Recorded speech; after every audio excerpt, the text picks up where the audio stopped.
Hello, and a very warm welcome to a brand new episode of the Values Workshop. I have with me Pragya, who's a graphic designer and one of the few who has responded very quickly to my request for being a guest. Thank you, Pragya, and welcome to the show. Thank you for inviting me, TG. Yes. Uh, so, a very dramatic kind of line came to me as a topic today, which is selfie, selfishness. Uh, I was wondering what it meant, and so one of the things that I have been uh, looking at uh, in the present times that is happening a lot more than it used to happen earlier is this obsession with this uh, how we look or how we are perceived. Perhaps it was always there. I am unsure. I haven't given it too much of thought. But I had one example that I want to start with. So there is uh, a dear friend who is very confident and she is very successful in terms of managing her Insta interactions. Very outgoing, very lovely videos with it and with the trends and ahead of the trends sometimes, be it fashion, be it food, be it traveling. She's got everything up on her account. But when I speak to her, at least twice or thrice she mentioned she is not very confident. And while I call her a friend, she is a person from your generation and we speak once in a while. So my question to you is, what does this mean? She's very confident, very outgoing on the reels and the Insta thing. But she says, no, in real life I'm not very confident. So what would that mean? Do you want to harbor a guess on that? The way I understand this is that the social media is completely uh, her outlet, right? So the social media has become her outlet. It has become her platform, a stage where she can do whatever. It's free for her to exist in. But when she's outside of that stage, she doesn't know what to do. She's insecure because on the stage she becomes the one who is being perceived consensually, right? But Yeah. as soon as she steps down from the stage and she has left that persona behind that she was on the stage, now she is being perceived unconsensually. She doesn't want to, but she is still being, and all of the other bits that she was probably hiding on the stage are still being perceived. So that probably make her insecure. Also, another thing is that the way I understand social media is that it is a place for our suppressed minds to explore, right? All the suppressed desires, they come up and we are able to explore them. Yeah. Okay, that's a very interesting description of what we do. Uh, do you agree that it's a space where you can explore your suppressed desires? Because Yes. I just see it as an extension of my personality, or that's what I used to see it as. So I'll give you one funny example that had happened. So I am a I have been an advertising writer for many years. So there was this some kind of writers conference or something regarding our industry that was happening, and a friend of mine had mentioned that he was so you have to write you are going to. So Facebook said this guy is going to this thing. So I called him up and I said, what is this about? Have you ever been to these kind of things earlier? He says, no, I am not going. Who told you I am going? I said, your Facebook status says that you are going to this. Oh, he said, that is not real. You can't take that for granted. What I write there is what I actually do. And that was the first time I realized, oh, you could have two kinds of personalities. Till then, I was seeing at least my own account as an extension of my personality most times.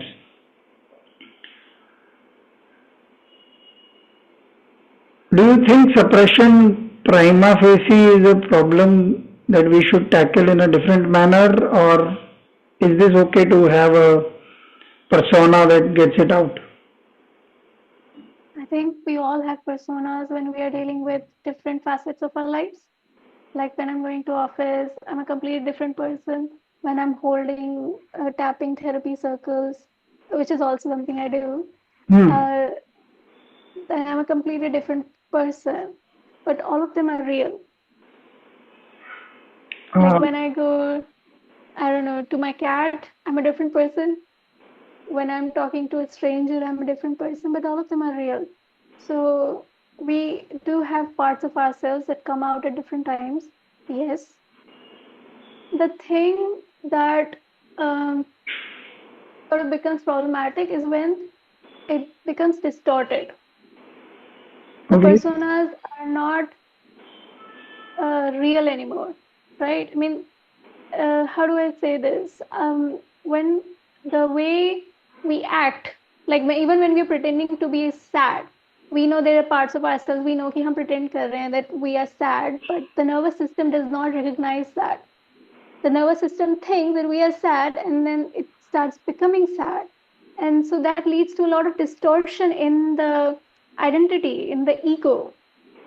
So when you create a persona that is not real, that is not grounded, authentic, it leads to like a lot of, how do I say, chaos inside, a lot of distortion, and that's what creates, that's what I would say is problematic. Okay, this is very interesting because now the title is making some sense to me.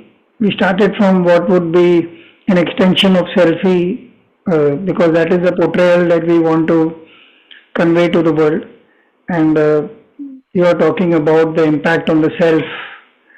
Mm. Uh, how grounded do you think your generation is in terms of?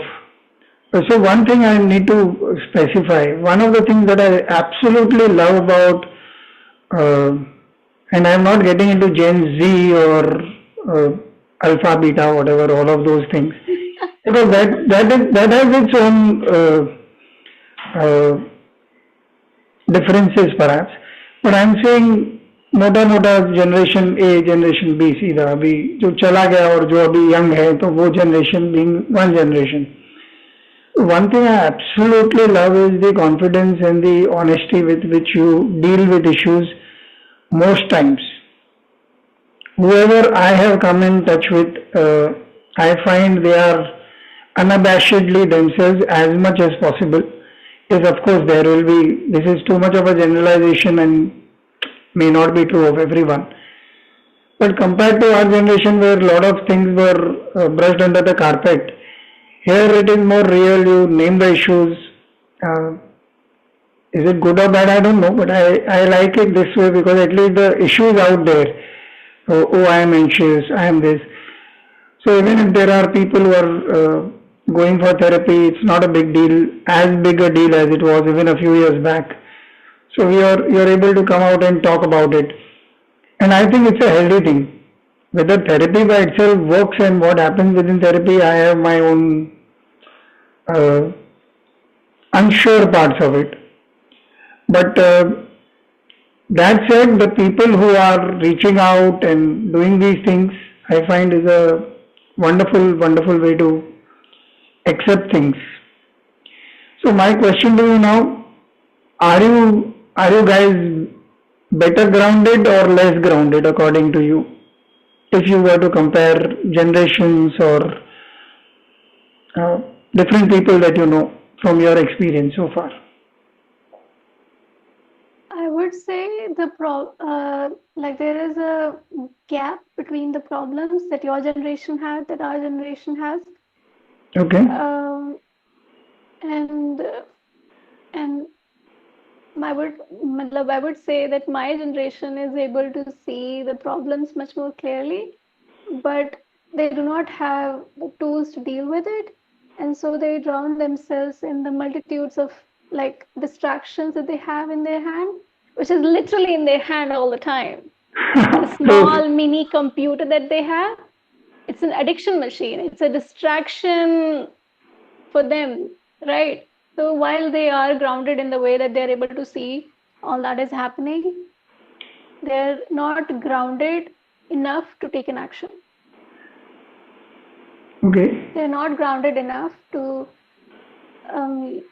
seek help beyond talking, which is, I would say, a real problem at the moment. Anything that our generation can do according to you? Because now I wanted to speak not as a person who deals with the mind, also as a profession, but as a person who is from this generation. If you feel that you want to come out and talk to our generation, is there something that we should be able to hold some space, or how would it happen according to you? What is it that we need to understand? I think your generation needs to understand that the system is collapsing little by little.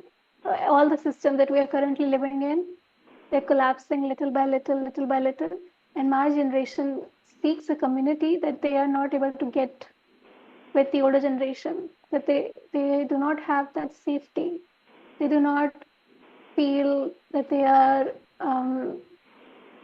accepted, or that uh, they are given the kind of care that they really need. There's a lot of infantilizing that happens.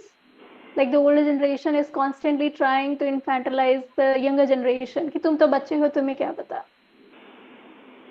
So the younger generation wants to run away from that because they see themselves as adults and they want to take action. Again, the same thing that I was just saying. They're not able to take action. And that has led to this, these so many problems cultivating in us. Like, I would say, especially in women, they have, like so many women I know, they have this case of autoimmunity. And that's because they're not able to express the anger for, like, the anger that has arisen from seeing the injustice on women. They're not able to take action for it. So that suppressed anger has now become a disease in forms of autoimmunity, in form of PCOS, PCOD. So now that's just one example. So for the connection to happen, it can start at an individual level, sure, but I would say it might be a good idea to start building communities where the people of the older generation as well the younger generation are present, and people can talk what's going on, what do you need from each other, without infantilizing. I hear you. Well, I am taught well by my daughter. So on that front, I hopefully am not as guilty as many would perhaps be. She is quite a strict teacher as far as that aspect of life is concerned. Um, is there anything good that is coming out of this kind of problem? In terms of, you mentioned that both the generations should come together and sit down to figure out systematic upheaval to bring out new systems. Obviously, the world is moving through a very, very traumatic time uh, in various ways. Uh, but is there anything good coming out that you are aware of, even if it is at a small level, say college or working level, where you're seeing some communities come up and talk about these kind of things? So I see a lot of people moving away from the conventional things that they grew up thinking they would do. We were all kids. We all wanted to, I don't know, be engineers or doctors because that's what we were taught, right? Now Yeah. people are moving away from that, and I know someone who has been building communities with the youngsters and the like people from your generation coming together and dancing and singing and just holding conversations. And so those kind of things are happening. There are people who are taking those kind of routes. So that is definitely a good thing that's coming. But to take that kind of fruit means that you have to put down a lot of baggage. You have to put down a lot of expectations. You have to disappoint people, your family. You have to probably you know disconnect and uh, sort of detach yourself from those kind of relationships. So yeah, a lot of good is coming, but um, that is requiring a lot of sacrifice as well, which I think is pretty good. I think it's good because it allows the space for all these new things to grow. Okay. So on a professional level, this thing that you do with quote unquote, I would call it mind work as of right now because I'm unaware of what you really do. Mm. Are you getting clients from the elder generation as well, and where you have to counsel them? Does that happen? And what is the difference that you see when dealing with them as people facing a problem? I don't want to call them patients because I'm unsure how that works in your case. But say if a person is coming to you as a client who's a elder generation client, vis-a-vis somebody who's younger and more attuned to your kind of thinking, is there a difference? Uh, and how do you deal with it? Um, EFT, which is emotional freedom technique, tapping therapy, you could say. It's a it's a mind body technique. So while the mind is present, it involves the body. It clears out energy packets from the nervous system that you have held on to, like the daily impressions you collect on an everyday basis. Now, this impression could simply be as simple as you watching a film that was a bit disturbing, that left an impression, and now it's like poking at the back of your head. But it's lost among the many things you do on a daily basis, right? Because we have so many things to do, we do not know what's going on in our nervous system, in our minds because of that. So we carry this baggage and we become so reactive. And we seek out pleasures like fried food. It's we are trying to desensitize ourselves.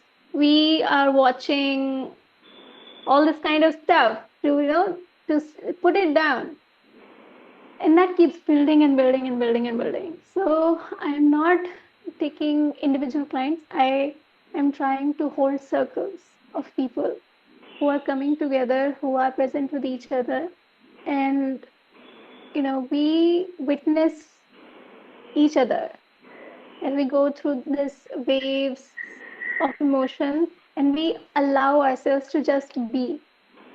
Okay. If people want to talk, we talk while during the sharing um, time, but if they do not want to, they can just be present.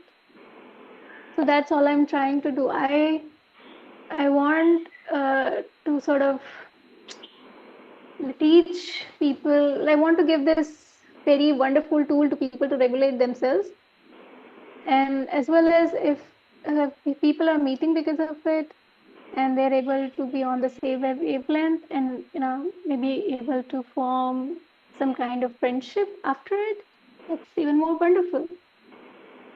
But yeah, I do not really take clients. I hold circles, and it works on the basis of gift economy. Okay. So completely random question. What is selfishness according to you? Hmm. It's what is selfishness? I think when we say selfishness, the word itself, we sort of mean it on an individual level.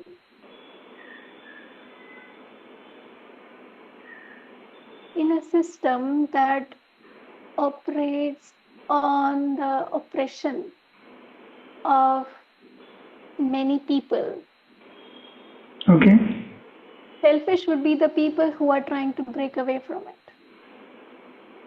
But in reality, in a system, now I'm going to talk in a very systematic way, like the kind of world we live in, right? Because it's not an It's not a subject where you can pinpoint fingers at an individual, because this ये जो individual के बारे में whatever we're trying to understand, this will never work out, because whether we like it or not, we live in a world that is based on oppression of many communities.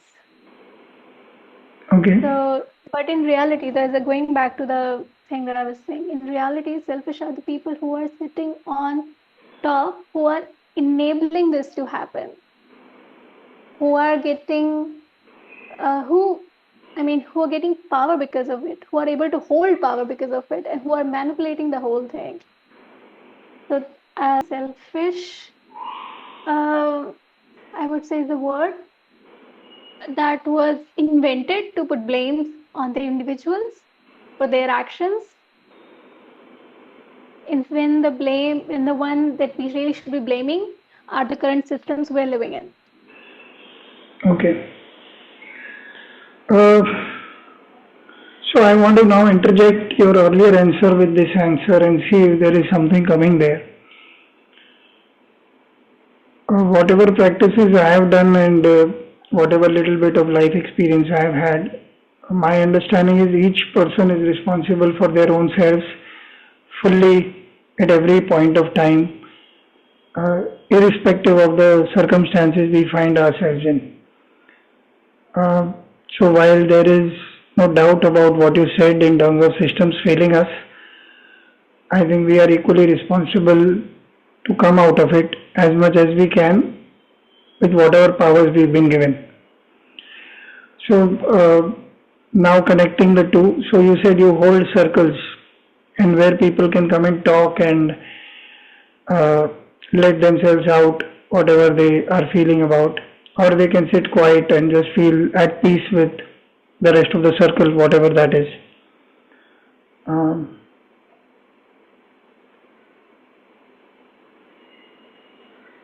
Now, while there is a problem of lack of communication, miscommunication, being misunderstood, not understood enough with our family, with our friends, that is when a person would come to a circle like this trying to speak up or at least feel at ease in some manner. Now, it is already an answer to the problem that the society has created, the family has created, the friends have created, the people around us have created. So I have come to your circle and I am sitting and I am either talking or not talking, it doesn't matter. So there is a yes. Let me. Yeah, please go on. Yeah. So there is this answer to a certain kind of question. Whatever that question that person is bringing, his or her own circumstances are not giving him an answer in a satisfactory way. So they are looking at an alternative like yours and coming and getting an answer from society itself. So what I am trying to tell you is the society is changing for a little while in a little space created by your intent, your execution, and the intent and execution of all the 5, 6, 10, 20 people gathering together.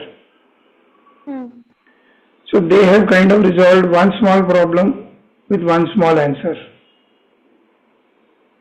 Right? Is it possible to create our own systems slowly but surely, which are quote unquote unselfish again, because that immediate selfishness also comes out of fear and doubt. So if you and I are pitching for the same job, even though we are friends, both of us would want to be free from the tension of not having a job.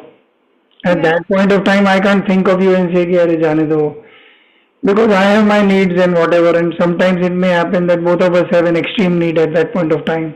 So we are forced to be selfish, like you're saying, that system has brought up that. Yeah. But at the same time, we can sit with each other and manage that honesty and this, like you do in your circles, and try and say we'll both give it our best, and then we'll see what happens. And then we'll still continue supporting each other till the time that the second person comes out well. It is just a matter of time and support and understanding and those things. which is not happening according to me from the smallest level to the highest level, and that is equally at fault in terms of systems failing us. Not only are the systems failing, we as contributors to that system are also getting stuck in that one thing, okay, it's either me or you get a job. We can figure out, okay, till then I'll take care of some of your needs and then we'll just see, you pay me back or whatever. So, this is a question, although it wasn't framed as one. So, please, you wanted to say something. Now, so we will just wanted to add something Ji. that you said that they come to seek an answer from the society, but in the circles they come to seek an answer from themselves. Because the moment you dispel the distortion, the answer arises. If you have a question, the answer is already there. So True. that's all that they do in the circle, and because everybody is there, so and everybody is able to clear the distortions out, as I say, use this phrase a lot. They are able to be honest with each other because at our core, we are authentic people. At our core, we are loving. At our core, we are meant to hold each other. So the moment you disperse the clouds, we become the community. Yeah, but it is a community which has come out of society. They are not aliens. Of course, of course, it has So basically what I meant come out of is, me. so what I meant is that while there is a perspective change, so let me explain a little bit here. So while I am out there competing with you, I feel that both of us are competitors, only one of us should win. In the circle, nothing like that happens. No. Even if both of us are competitors and we are sitting in the circle, we decide to let go and accept, and that is the distortion that we are letting go of. So what I am trying to say is that within the purview of the society, people who are suffering like you and me, but at the receiving end of the problem, we also still have a responsibility to come out of it and do something about it. Yeah. Although it may not be as big as the richest man in the world would have, or we may not have that kind of authority or power, but we are not absolutely powerless. And that is something that this podcast is a very great example. So now I am very close to 500 videos or something like that. Some milestone is happening in a few episodes perhaps. So what I find is that when I started, I kept I kept wondering. Even today, there are days when I have nobody saying yes because times are not matching and they don't have time or they are not inclined or they would not want to come on camera, and yet the truth is just because I have stayed here in one place, somebody or the other keeps arriving and we are able to reach a milestone of this kind. So basically, we are seeing many hours of help for people who might be suffering the same kind of suffering, but who is willing to listen to a Pragya or a Bunty or a Hemant or a Manoj, all the friends who come or all the strangers who have agreed. Like even before I came to speak to you now, I just got a message from somebody who's in the UK right now, and she messaged, "Can we talk tonight?" And this is about the next podcast in a few days. So to me, I didn't know her from Adam till this morning. Like somebody suggested their name and we are here. So my point is, unless all of us put in a lot of effort in trying to uproot the entire thing from within us, again, it's a distortion that we are powerless, is what my Yeah. humble submission is. No, I 100% agree. Sorry. I 100% agree. Yes. And I find that besides the fact that there are enough number of people going out and protesting, as has happened a couple of days back with that Hyderabad forest, which is very disheartening in every possible way, because we have very few spaces like those left to start with. Uh, and yet, whoever can do whatever should keep doing it, because there is the only thing for us to lose is when we decide that we've lost the cause. Then there will be nothing that will come out of it. So would you be able to share some such examples of what has happened in the circles where people who had, you don't need to name names obviously, but something for our understanding in terms of somebody who had some breakthrough or because that is a very positive and a healthy way to look at things for us also in terms of examples.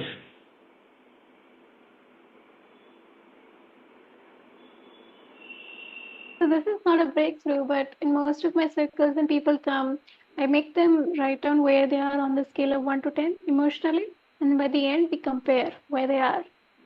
So in my last circle, there was a very young man, first or second year of college, and he was there just because his friend was there, and he wasn't even sure what he was doing there.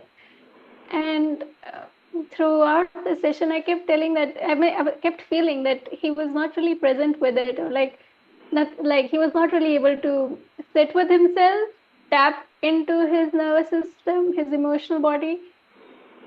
Um, so at the end, I asked him, "What did you experience? What was your experience?" And he said, "Nothing." Oh, And yeah, he said he had no experience at all. Like so this was not a breakthrough. This was a realization of me that most people in general actually operate on that wavelength. They are not in touch with themselves at all. So he told me that he felt a little better, something like, yeah, he feels a bit more energized now, but that's about it. And I would say this is the first time someone told me that, because in most of my earlier sessions, people have had like breakdowns, like a lot of emotional, like yeah. coming out. And this boy, he's like, so Nice. I encouraged him to come next time and uh, see and see if this does something to him. So Yeah. let's see. What about the breakthroughs? Um, there was this one, I was in Sadhana Forest last February for about 10 days. It's in Pondicherry. Yeah, I'm aware of that. Yeah, so I was in Sadhana Forest, and that's where I gave my first session.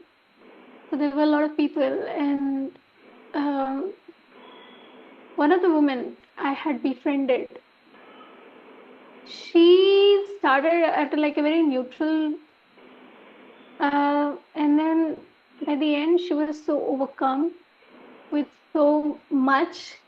And she came to me and she told me, Pragya, I have realized the path that I need to take right now. I think I have more of a clarity of what I need to do and how I can do it. So thank you for that.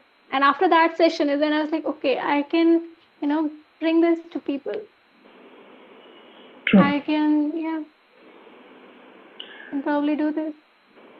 So one of the things, ideas that comes to me is with this guy who's a very good teacher for you, who's had no experience, I think.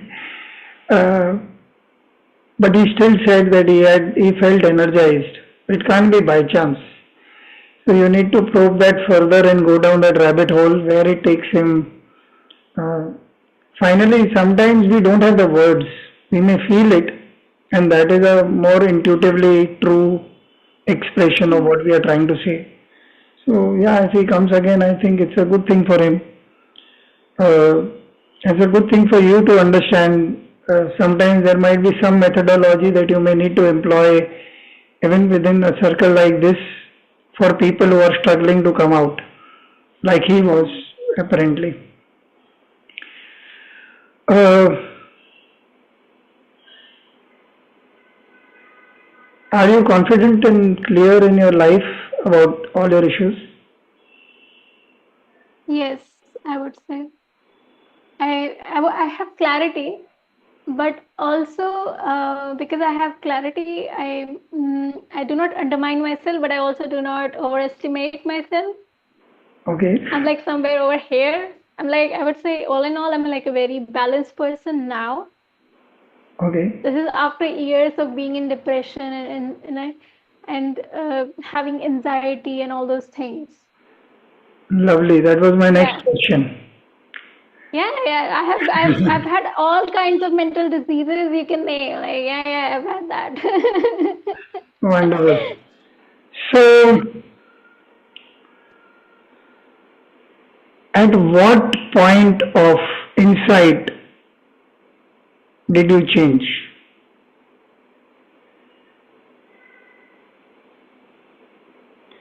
What is the thing that you realized for things to start working in the opposite direction?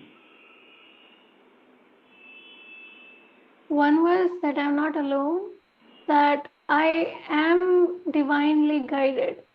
Every time I have sought out something, like I have sort of gotten that, like some things have worked out for me, and I have never really had to chase after it. I've just had to like decide, okay, this is what I want to do, and it has presented to me. Another was um, the friendships, Sorry, come the again. fact that the friendships that I was able to make.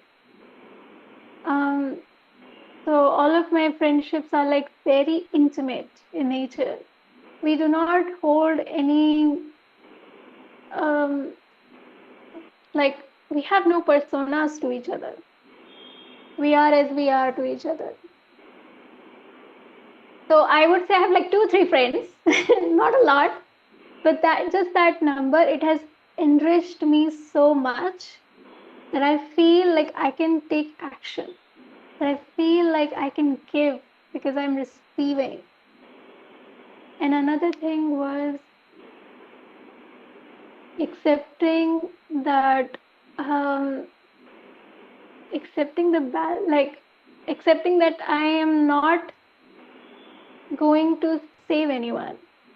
I can, but I can, just play my role, whatever role the universe has given, whatever is supposed to be will anyway happen, and I just have to play it out.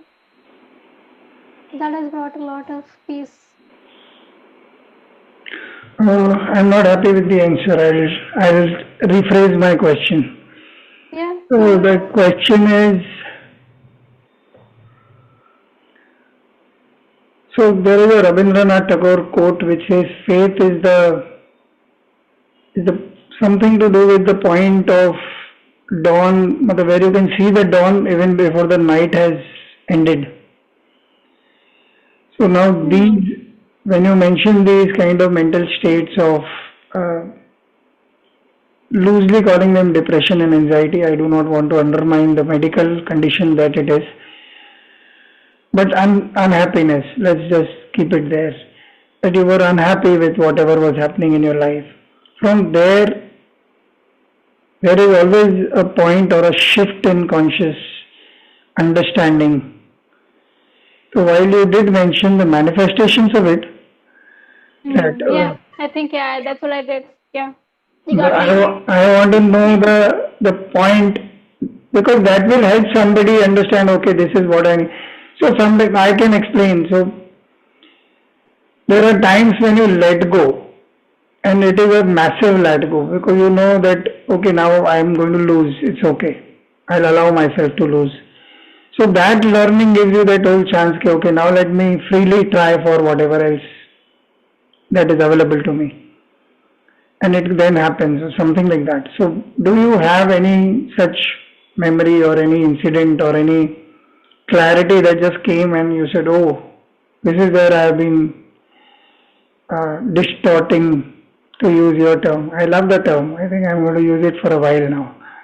Yeah, it just, puts things in perspective, just this word distortion. Yeah, true. So please, would you want to share the story or the incident or whatever, if you are comfortable, obviously. Well, I won't go into a lot of details. Please. Um, on camera, off camera, maybe we can talk. Yeah, yeah. Uh, so in 2020, I quit my job, or I was fired. I don't know, just somewhere in the middle. I I was wrongly misdiagnosed. Um, I was misdiagnosed. I have autoimmunity myself, which is much more in control. But I've had autoimmunity since 2017, and the way it manifests is that my hair falls in chunks. Sorry, your So hair my falls hair in falls chunks. in chunks. Okay. And I have this burning sensation that goes from, like, it runs from here to my, this is the epicenter of it. So now it's very much in control and I have hair back. But it started in 2017, and like none of the doctors are able to properly diagnose me. And in 2020, I was in Bhubaneswar. I went to a doctor. 2019, I was working in Bhubaneswar. I went to a doctor. She misdiagnosed me. She gave me these very heavy medicines. I was fainting in office, and people thought that I was sleeping.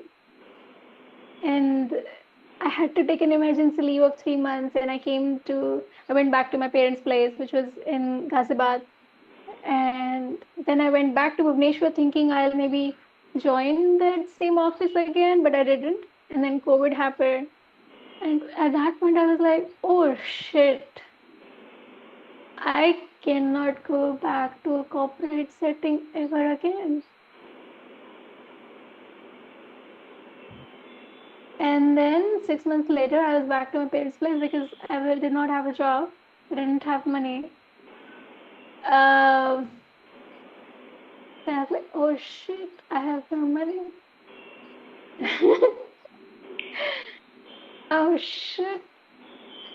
And and I was like, okay, I need a new plan. So what does the new plan look like? I was drawing up these plans. I was reading Indian philosophy. I was reading all these books. I got caught up in very toxic friendships because I lost all my support system in 2020.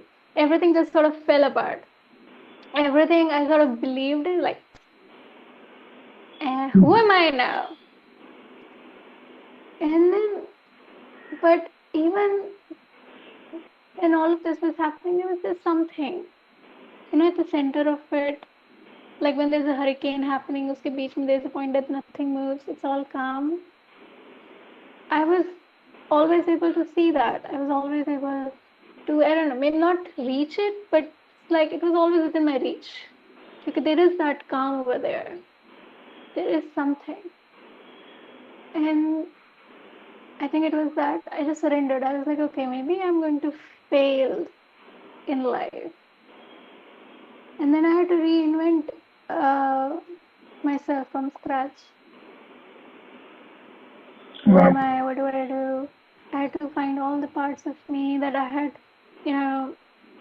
been running from. I had to do so much of inner work. Uh, I think that's all I did in last 4 years. That's all I did, literally. Inner work. All I did was hide myself away from the world. I'm not even kidding. I hid myself away. And I lied about my whereabouts. Where am I? What am I doing? I moved out of my parents' house. I just hid myself from the world. And I didn't do anything. For 1 year, I just slept and ate and maybe read a little bit. Yeah, and in the middle of it all, somehow things still kept unraveling and the world still kept going on. And before I knew it, I was back on track. I mean, I was starting to feel okay again, and I was here. I'm here now. I mean, it's strange. I think I probably did not tell the story in a very in a very detailed manner, but I'm speaking from like how I perceived it inside. मतलब बाहर तो details होती रहती हैं, but this is literally how the whole 5 years have been for me. I'm like walking, I'm sleeping, I'm eating, things are happening, I'm present, I'm crying, I'm having anxiety attacks, I'm breaking down in tears, I'm writing, I'm reading, And before I know it, I'm able to help people.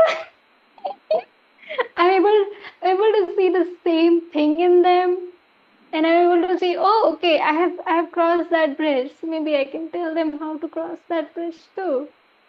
And that was it, literally. Wonderful.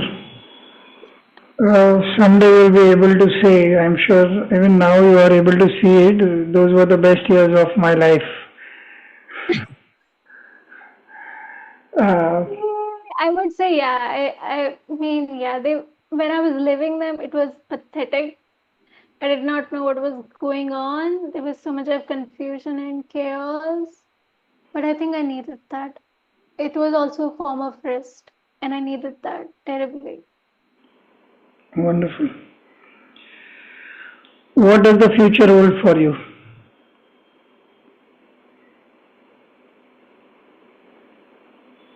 So the way I see things, I intend on expanding this role, uh, not of a therapist, but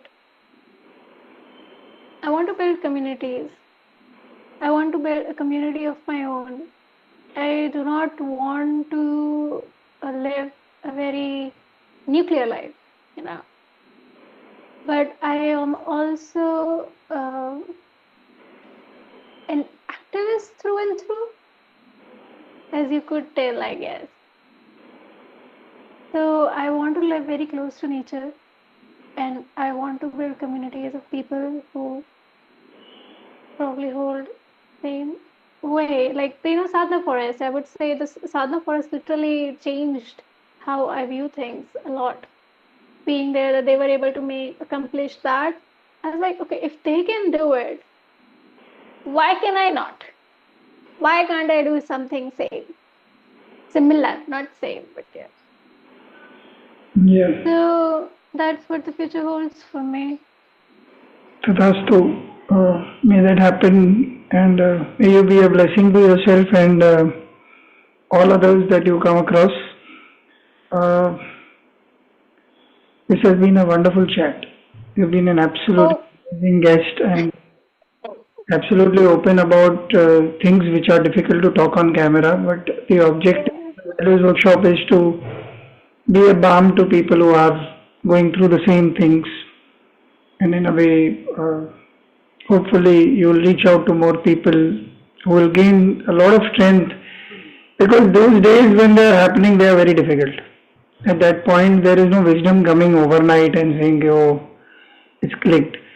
But things change, and well, you are a wonderful example, and I look forward to seeing you again sometime. Thank you so much. Thank you for having me here. I can't believe, like, we just talk for an hour? Is it already over? I have no clue how long we've spoken for, but it must be 45 minutes or more. Okay, yeah. Let's have a look. We Yeah. should connect. See you. Yeah. Thank you so much, Bunty ji. Thank you. Really appreciate this. Thank you. Thank you.